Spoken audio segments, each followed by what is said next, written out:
il parlait des évêques, il parlait de la qualification de responsables, il parlait bien évidemment des évêques, il parlait des serviteurs, ceux qui devaient travailler dans le champ du Seigneur. Et quand il a dit que c'est lui qui aspire, le désir d'être responsable, de travailler dans le champ, l'apôtre Paul, plus tard, il dit que c'est une bonne chose qu'il souhaite. Travailler pour le Seigneur, être fidèle à Dieu. Mais plus tard, il dit, au verset que nous venons de lire, sur la conduite des hommes, en tout cas ceux qui ont été appelés, ceux qui ont une consacration, ceux qui ont un appel, ceux qui ont un don, comme chacun de nous ici a les dons, n'est-ce pas?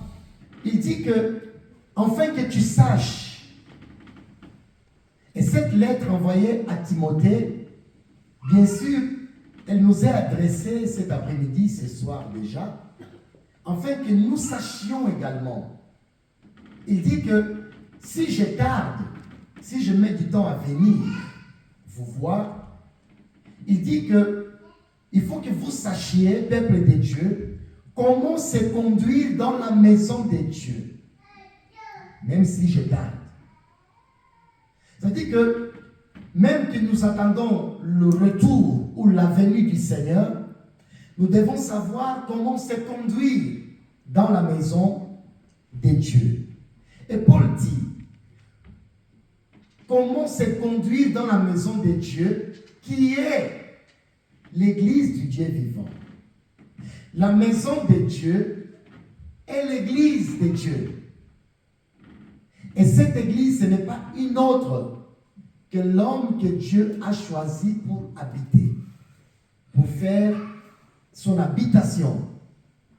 L'apôtre Paul nous a prouvé cela en disant que ne savez-vous pas que vous êtes le temple, la maison du Saint-Esprit ou de Dieu?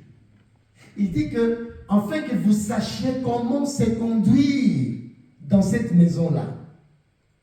Et cette maison, qui est la maison de Dieu, c'est nous-mêmes. À plusieurs fois, on peut penser que la maison de Dieu, c'est là où nous venons nous rassembler. Bien sûr, nous l'appelons également la maison de Dieu, ou l'église du Seigneur. Mais en vrai, quand nous partons tous d'ici, chacun amène le Saint-Esprit avec. Toi, tu ne rentres pas à la maison et tu laisses le Saint-Esprit ici, dans ces lieux. Automatiquement, nous pouvons être sûrs que la maison de Dieu, où Dieu a choisi d'habiter, c'est nous. Donc, on amène Dieu avec nous. Maintenant, Paul dit, afin que vous sachiez comment se conduire dans la maison de Dieu. C'est ton corps, c'est ta vie, mais c'est la maison de quelqu'un. Et c'est quelqu'un, c'est celui qu'on appelle Dieu, qui a choisi de faire de nous son habitation, sa maison, par son esprit. Après, il a dit que cette maison de Dieu est l'église du Dieu vivant. Cette maison-là que nous sommes est l'église du Dieu vivant. Maintenant, l'apôtre Paul, pour montrer la force de cette église, la capacité de cette église, il dit que l'église est une colonne. L'église est une colonne et un appui de la vérité. C'est-à-dire que l'église, c'est une colonne. Quand nous voulons parler de la colonne, par exemple la colonne vertébrale, que chacun de nous a dans notre dos, la colonne, c'est une structure essentielle du corps humain. La colonne. Une personne qui n'a pas de colonne, c'est une personne qui vit dans son lit jour et nuit. Ou une personne qui a sa colonne endommagée, c'est une personne qui est dépendante. Et une colonne, je disais que c'est une structure essentielle du corps humain. Elle joue un rôle crucial dans notre mobilité et notre posture. Chacun a une posture en fonction de sa colonne. Parce que la colonne de l'homme, en fonction de comment elle est, c'est ta colonne qui te donne la structure et la position. La colonne de l'Église également, quand nous voulons entrer maintenant dans le spirituel pour voir quelle est la colonne auquel nous sommes en train de parler, c'est pour ça que nous prenons un exemple de la colonne de l'homme, de l'être humain, qu'un homme n'est stable que si sa colonne est stable. Un homme ne peut être équilibré si sa colonne est équilibrée. À savoir aussi que la colonne, c'est elle qui soutient tout le poids du corps. La colonne que nous avons, c'est elle qui supporte tout le corps et tout le poids du corps. Malgré la taille que nous pouvons avoir, si ta colonne est bonne, ton corps sera soutenu par la colonne. Maintenant, je reviens encore pour dire, l'apôtre Paul dit que pour que vous sachiez comment se conduire dans la maison de Dieu. Et cette maison-là, c'est une colonne. Voilà pourquoi nous sommes là pour parler de la colonne de l'Église. Parce que nous sommes dans l'affermissement et nous voulons comprendre un peu plus profond quel est le rôle de la colonne. Pas cette colonne vertébrale, mais la colonne qui est l'Église. L'Église qui n'est pas des bâtiments, mais l'Église qui nous sommes. Amen. Alléluia. Amen. Et cette Église que nous sommes une colonne pour porter tout un équilibre et toute une stabilité. Pas seulement dans notre propre vie, mais aussi dans la vie des autres. Amen. Dans la vie des autres. Voilà pourquoi je disais que c'est une structure essentielle du corps humain. Elle joue un rôle crucial dans la mobilité et la posture. Et c'est elle qui soutient tout le poids du corps. Et quand nous pensons à tout ça, nous venons maintenant dire que nous sommes la colonne. Nous sommes là pour donner un équilibre. Nous sommes là pour donner une structure. Nous sommes là pour donner un appui, un équilibre dans l'Église. Voilà pourquoi nous voulons rappeler encore l'Église sur ces passages auxquels Jésus dit à l'apôtre Pierre, quand il l'a appelé, quand il lui a révélé qui il est réellement dans le livre de Matthieu, quand Jésus a posé la question, qui dites-vous que je suis? L'apôtre Pierre, bien sûr, il a eu la révélation de la part du Seigneur, que tu es le Christ, le Fils de Dieu. Et Jésus a dit que tu as été révélé par mon Père. Et comme tu as été révélé, tu as maintenant la responsabilité d'être un canal pour bâtir l'Église. Si nous voulons parler de quelques personnages qui ont été vraiment la colonne de l'Église, nous pouvons parler de Pierre, nous pouvons parler de Paul. Ce sont, en fait, quand dans la Bible, vous voyez le terme colonne, à plusieurs fois, il parle des hommes. C'est qui apporte une stabilité. Parce que dans tous les bâtiments, il y a une colonne. Il y a une colonne. Et ce soir, par la grâce de Dieu, il y a plusieurs, mais je vais me limiter à 5. Je vais parler de 5 colonnes de l'Église qui sont très importantes. Bien évidemment, je ne parle pas du bâtiment, je répète à la 3e fois, mais je parle de la colonne qui nous sommes. Comment vivre ta foi? Comment équilibrer ta vie spirituelle? Comment vivre dans le Seigneur? Et afin que tu saches, même si je tarde à venir, mais il faut que tu saches ces choses. Amen. Comment te conduire dans la maison du Seigneur. Pourquoi? Parce que cette maison est l'église du Dieu vivant, est la colonne et l'appui de la vérité. Et si nous regardons le livre des Galates, par exemple, avant de parler de ces 5 colonnes de l'église, dans le livre des Galates, chapitre 2, au verset 9, l'apôtre Paul encore envoie une lettre et parle des colonnes. Et parle des hommes qui sont des colonnes. Notamment, il dit ceci, Galates chapitre 2, verset 9.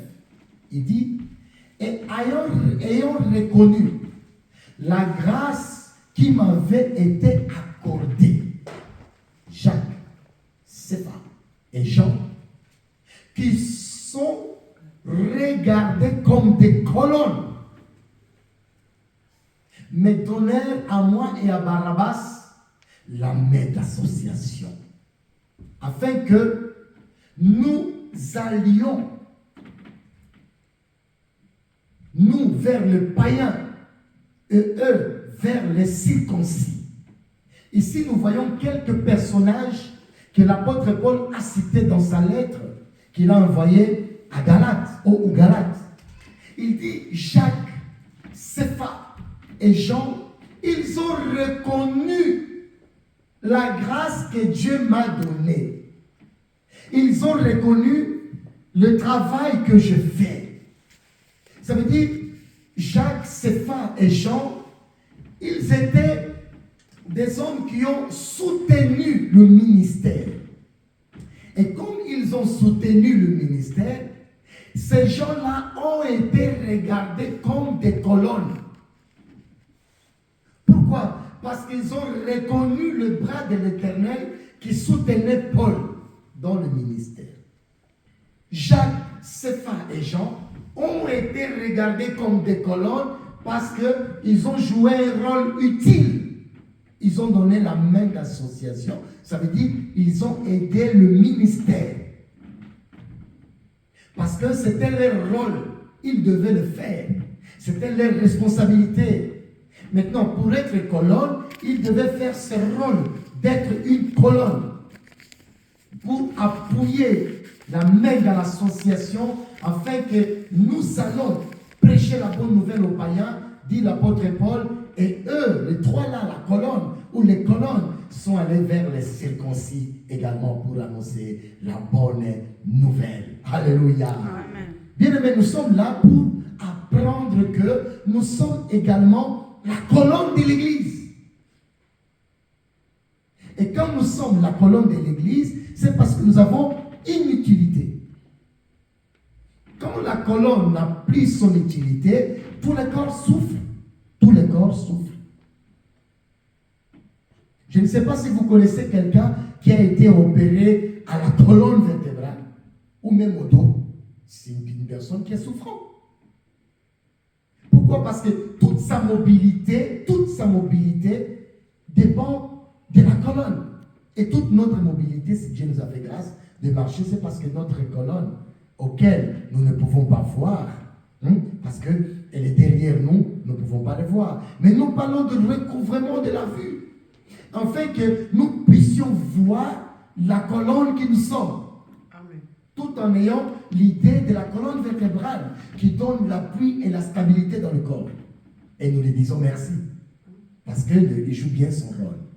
Maintenant, dans la foi, on voit l'apôtre Paul dire qu'il y avait aussi des personnes qui étaient des colonnes dans le ministère, dans l'église, dans l'affaire de Dieu, qui ont donné la main d'association.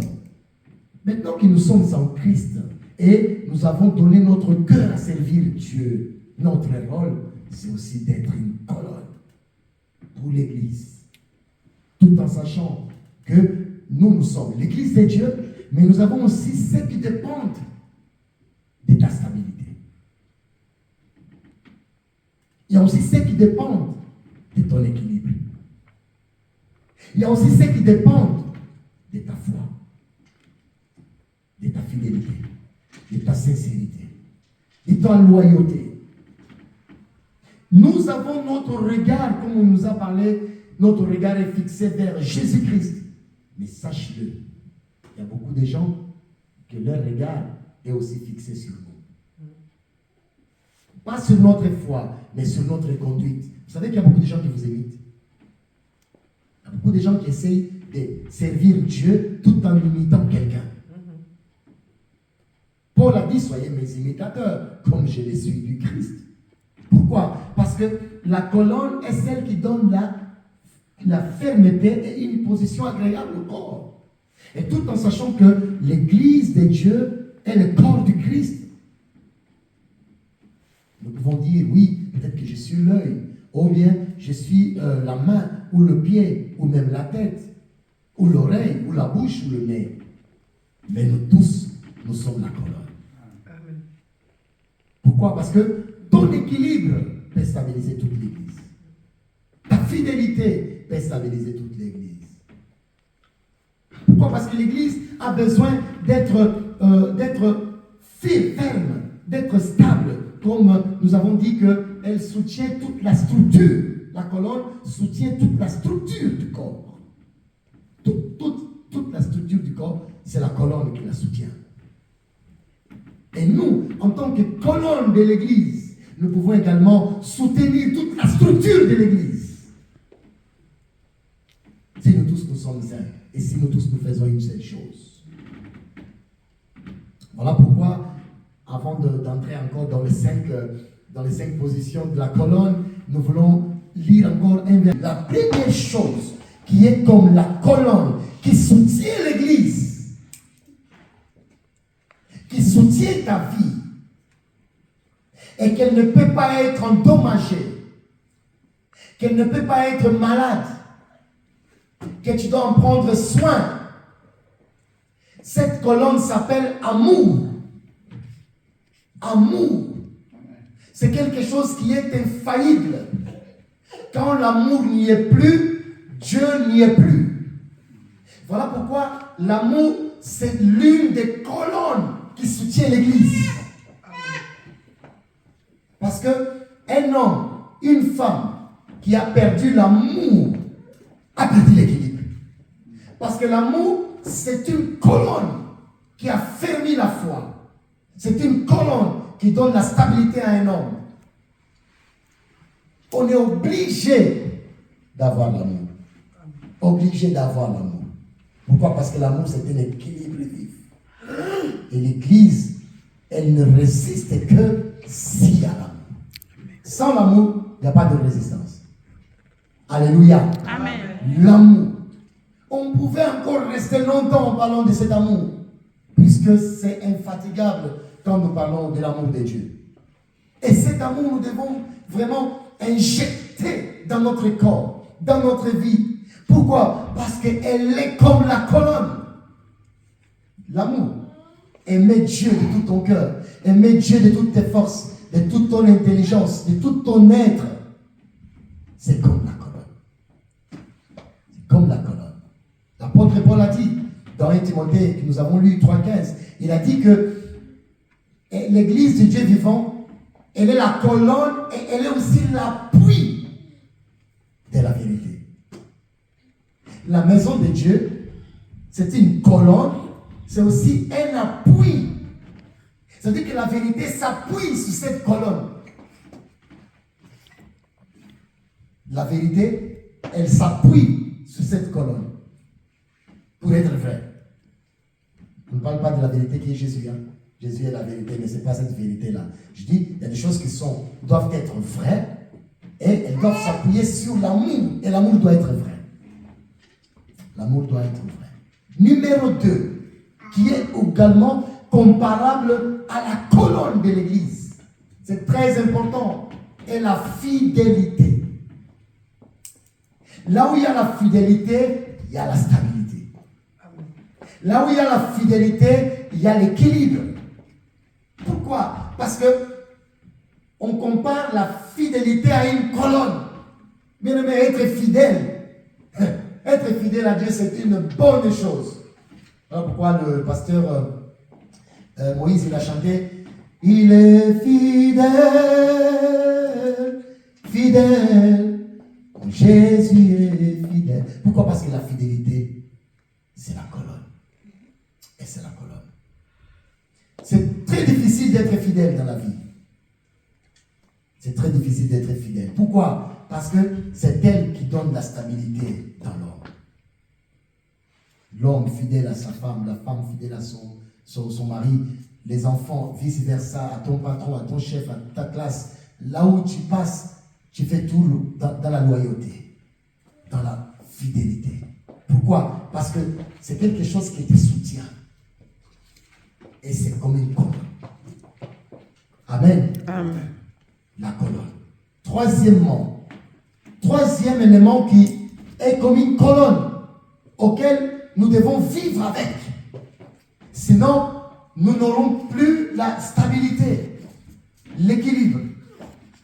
Et ce troisième, c'est la vérité. Être vrai. Être vrai. Beaucoup de gens ne sont pas vrais. Beaucoup de gens ne sont pas vrais. Déjà avec Dieu, avec toi-même, avec les autres. La vérité. Des fois, la vérité fait mal. Des fois, la vérité, on croit faire une bonne chose en mentant. Ils ne sont pas vrais dans la vie. Et la manque d'être vrai, de vivre la vérité, va te déséquilibrer. Pourquoi? Parce que la vérité est comparable à la colonne. C'est elle qui te donne l'appui. C'est elle qui te stabilise et t'équilibre dans la vie. Être vrai. Sois vrai dans la vie. Soyons vrais dans la vie. C'est pas soi, mais soyons vrais dans la vie.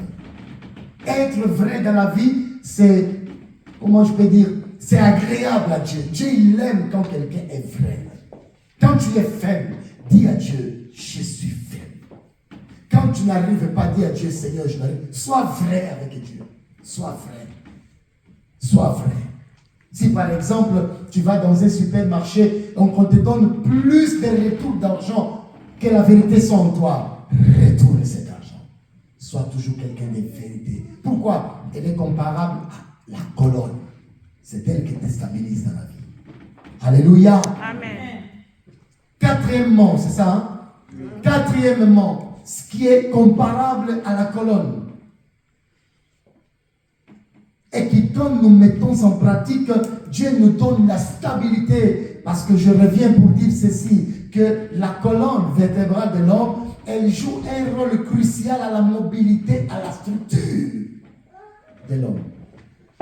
Et quatrièmement, je dis que c'est la justice. La justice. C'est un élément crucial qui te donne la posture et la mobilité de ta vie. La justice. La Bible nous dit, cherchez premièrement le royaume des cieux et sa justice. Pourquoi? Parce que la justice auquel Dieu nous dit de chercher d'après le royaume des cieux est une colonne. Est une colonne. Est une colonne. Elle va t'aider à la bonne posture de ta vie. Elle va t'aider à avoir une mobilité stable dans la vie. La justice. Ne sois pas injuste dans la vie. Ne juge pas injustement. Bien que la Bible nous dit que ne jugeons point. Mais il y a des choses que tu dois trancher pendant que tu es vivant. Tu es obligé. Et quand tu vas trancher, fais dans la justice. Ne sois pas injuste. Dieu n'aime pas l'injustice. Pourquoi? Parce que la justice, auquel Dieu nous dit dans Matthieu 6, de chercher le royaume des cieux et la justice, c'est parce que la justice, c'est comme une colonne. Sois juste. Elle va t'aider dans ta mobilité et dans ta structure. Tu vas bien marcher. Amen. Pour les jeunes, vous allez vivre longtemps. Amen. Longtemps. Amen. Vous savez, beaucoup de gens vivent moins de temps dans notre siècle, en tout cas, c'est à cause du mal, du péché. Je vous dis la vérité. Dieu a raccourci la vie de plusieurs personnes à cause du mal. Dieu donne le temps pour que la personne se répande. Mais à cause de ceux qui stabilisent leur colonne, ils ne pratiquent pas l'amour, la fidélité, ils ne sont pas fidèles, ils ne sont pas la vérité, ils ne sont pas la justice. Qu'est-ce que Dieu fait? Tu ne sers à rien dans le monde. Vous vivrez longtemps, nous vivrons longtemps, si nous avons quelque chose auquel nous avons la stabilité. Jésus est celui qui est notre stabilité. Mais il nous a donné des principes pour vivre longtemps. Longtemps et manger le mieux du pays. Alléluia. Nous parlons du cinquième. J'ai encore d'autres, mais Dieu nous fera grâce. Le cinquième élément que moi je regardais personnellement, quand je méditais, je me suis dit, mais qu'est-ce que je peux comparer à la colonne? Quelque chose qui donne la stabilité de la sorte dans la vie d'un homme. La cinquième chose qui est la colonne qui stabilise l'église, qui donne cet appui à l'église, c'est l'obéissance. Et Papa David nous a parlé de ça.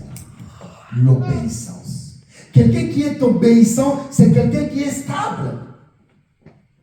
Quelqu'un qui n'est pas obéissant, il n'est pas stable. Parce que déjà, il se ment lui-même. Il se ment lui-même. Il n'a pas la vérité avec lui-même. Alléluia. Amen. Parce que quand tu n'obéis pas à Dieu et tu ne fais pas ce qui est juste, ça veut dire que tu es injuste, tu te fais mal toi-même.